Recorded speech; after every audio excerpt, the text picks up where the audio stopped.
السلام علیکم ورحمۃ اللہ وبرکاتہ۔ میں ہوں آپ سب کا بھائی ارشد علی اور میں آپ سب کو اپنے چینل باب دین میں خوش آمدید کہتا ہوں۔ میں آپ کے لیے بہت ہی پیاری حدیث لے کر آیا ہوں جو کہ نماز کے متعلق ہے۔ حضرت ابو ہریرہ رضی اللہ تعالی عنہ سے روایت ہے، رسول اللہ صلی اللہ تعالی علیہ وآلہ وسلم نے ارشاد فرمایا، تم لوگوں کا کیا خیال ہے اگر کسی کے دروازے پر کوئی نہر ہو جس سے وہ ہر روز 5 مرتبہ غسل کرتا ہو، کیا اس کے جسم پر کوئی میل باقی رہے گا؟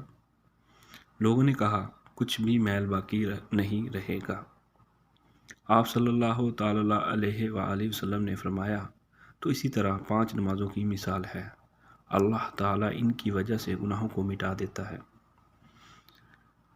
آپ سب سے گزارش ہے کہ اس ویڈیو کو ضرور شیئر کریں تاکہ جو دوسرے لوگ ہیں وہ بھی اس حدیث کو سن سکیں اور اس پر عمل کر سکیں۔ یہ ایسا صدقہ جاریہ ہے انشاءاللہ عز و جل جس کا اجر دنیا آخرت میں ضرور ملے گا۔